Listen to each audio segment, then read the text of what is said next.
Yo guys, balik lagi bersama gua di channel Dynamic Ray. Ya, kali ini gua bakalan bahas Ultraman Blazar episode 6. Ya, setelah libur 1 minggu akhirnya Blazar kembali lagi ya. Dan pada episode kali ini menjadi debut dari Kanaan Seijin. Dan episode 6 ini juga berfokus ke Bando Yoshinobu. Dan ya, setelah gua nonton, episodenya ya kurang lebih kayak episode 5 kemarin. Biasa aja dan kayak filler ya juga, tapi ada serunya juga sih. Jadi tanpa babu-babu lagi, ini dia Ultraman Blazar episode 6. Di awal scene dibuka dengan langit yang menunjukkan aurora yang sangat indah.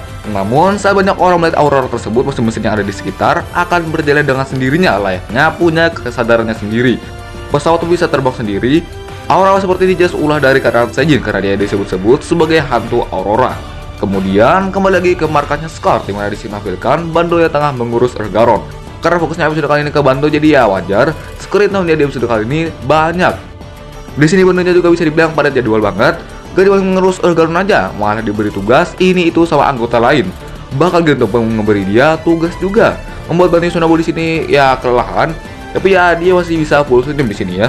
Sini dia jatuh dari tangga, gue malah inget Fubuki di Kosmos, tapi lupa episode berapa tuh ya. Para anggota yang lain pun akhirnya tahu bahwa hampir dari mereka semua menumpuk pekerjaan ke Bando.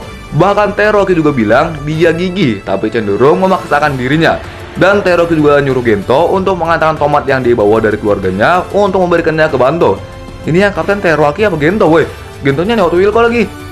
Nah, di sini ternyata Bando dipulangkan lebih cepat karena ya kelelahan tadi. Dan di sini dia pergi ke tempat laundryannya dan duduk di sebelah mesin cuci buatannya yang diberi nama Kururu. Dan di sini ternyata Bandonya curhat sama mesin cuci. Langkah yang cukup bagus. Gak ada teman curhat, ya wes sama mesin cuci. Kalau gitu gua curhat sama mesin pun bisa.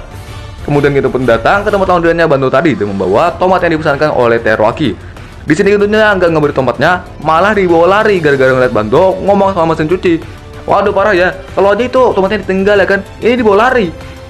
Tapi kemudian ada orang yang datang ke tempat Bando tadi, yang ternyata dia adalah Kanaan Seijin. Dan di sini Kanaan Seijinnya disuarakan oleh perempuan, gue lupa siapa ya. Cuman kalau ada yang tahu silahkan. Gak cuma itu, Kanaan Seijin juga punya nama tersendiri. Dia yang muncul di Bando ini bernama Herbie. Herbie atau Kanaan Seijin ini juga ternyata udah tahu banyak tentang Bando, Scar, bahkan Ergaron. Sempat juga Bando ditambak oleh Kanaan Seijin atau si Herbie ini menggunakan pistolnya yang disebut Aurora Beam. Fungsinya ya buat mengeluarkan emosi negatif dari sebuah mesin. Nah, dari sini menjawab kenapa pas di awal scene pesawat mobil dan lain-lain bisa jalan sendiri layaknya punya kesadaran sendiri. Ini dikarenakan Kanaan Seijin yang menggunakan Aurora Beam-nya. Ini juga menyambung ke Kanaan Seijin-nya yang dimana di planet mereka yang namanya mesin, menurut mereka dia punya perasaan. Makanya dengan menggunakan Aurora Beam mereka bisa tahu perasaan mesin dan mengeluarkan emosi negatif. Yang keluar negatif bukan positif ya. Herbie juga di sini bilang bahwa auroranya sebentar lagi akan menutupi bumi dan semua mesin yang ada akan memberontak ke makhluk bumi lainnya. Gak cuma itu, ambisi Kanaan Seijin juga menggunakan Ergaron untuk menaklukkan bumi dan membawa Bando bersamanya.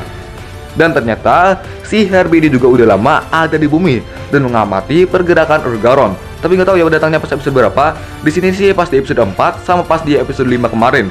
Di sini juga nggak jelaskan dia datang dari bumi karena apa. Bahkan yang dikira karena serangan tanda bulan kemarin, ternyata di sini nggak disinggung sama sekali.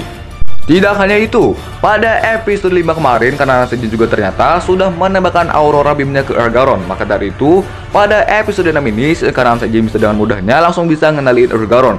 Karena ya udah ditembakkan Aurora Beam dari episode 5 kemarin. Karena Bando diajak kerja sama si Kanaan Seijin ini, jelas dia nggak mau lah menolak permintaannya. Dan pas Kanaan Seijin ini menghilang atau lari lah ya, Bando kan mau ngejar tuh, tapi dia lagi gak pakai baju. Pas mau keluar, ada orang yang mau datang buat nunjuk ke sana. Dan yang jadi cameo ternyata Bapak Kiyotaka Taguchi sendiri, main director Blazar situ sendiri yang jadi cameo ya. Ini mengagumkan sih. Gua pas nonton, lah Taguchi kah? Bando pamer badan kekar ke director sendiri ya kan. Lagi-lagi Bando mencoba berbicara dengan Kururu atau mesin cucinya tadi. Karena udah ditembakkan sama Aurora Beam, jelas kemungkinan untuk mesin cuci udah ada perasaannya. Di sini pun Bando meminta ke Kururu untuk membawanya pergi ke tempat Herbie berada. Karena barusan Herbie lari menggunakan mesin cuci ini juga. Dengan mencurahkan isi hati Bando ke sebuah mesin cuci, akhirnya Kururu membuka portal agar Bando dapat pergi ke tempat Herbie atau Kanaan Seijin barusan. Sebelum itu, Gento juga sempat kembali datang ke tempat Bando. Bando pun mengabarkan bahwa untuk berwaspada terhadap Ergaron karena para alien mengincarnya. Dan dia benar-benar kemudian pergi ke tempat Kanaan Seijin berada.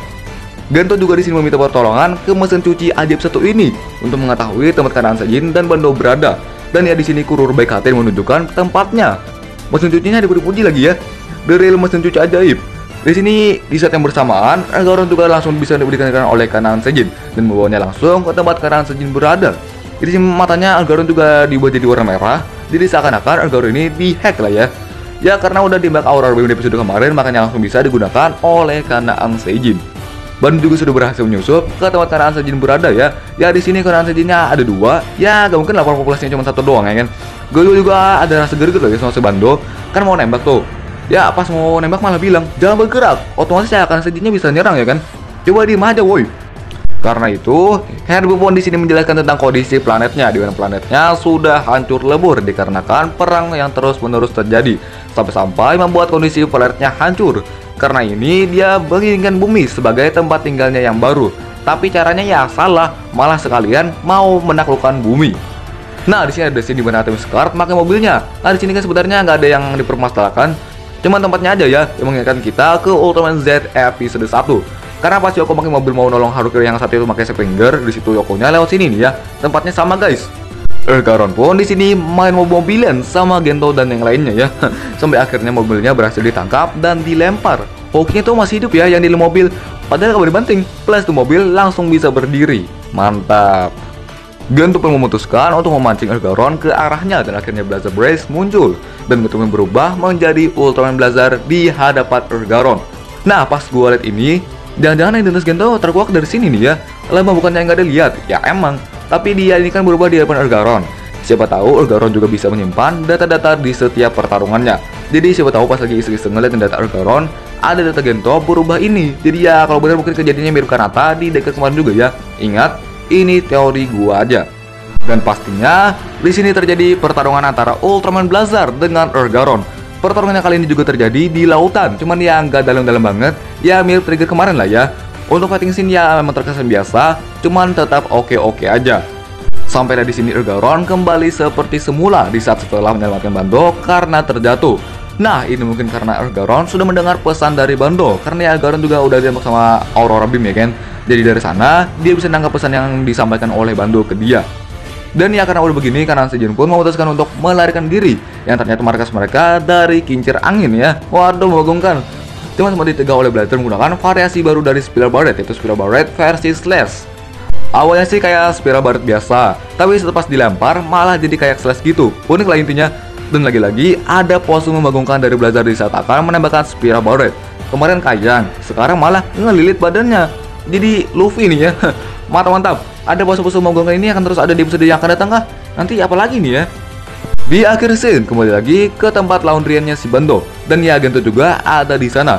Di sini juga dia bilang kita adalah tim, gak usah ragu ngomong sama tim yang lainnya. Ini malah sama mesin cuci.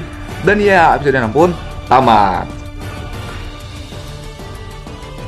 Oke, ya itu dia untuk Ultraman Blazer episode 6. Gimana menurut kalian? Episode yang kayak filler cuman ada ramenya juga kalau dari gua. Apalagi kelakuan kocak dari Blazer itu ada terus di setiap episodenya. Kemarin Kayang ini malah jadi Luffy pak ya. Apakah akan ada lagi di episode minggu depan? Dilihat sih kayaknya enggak ya. Karena episode minggu depan kayak terlihat lebih serius. Jadi untuk episode minggu depan itu episode 7 akan berjudul Rainbow Uprising Part 1 akan menjadi kemunculan dari Nijigakachi. Udah gua komentar juga tentang episode 7 ini di short kemarin ya. Ya memang udah kayak big boss banget Nijigakachi ini. Berasa juga jadi kayak penutup R1 ya, padahal masih awal-awal. Ya mungkin itu aja. Subrak dan ya, bye.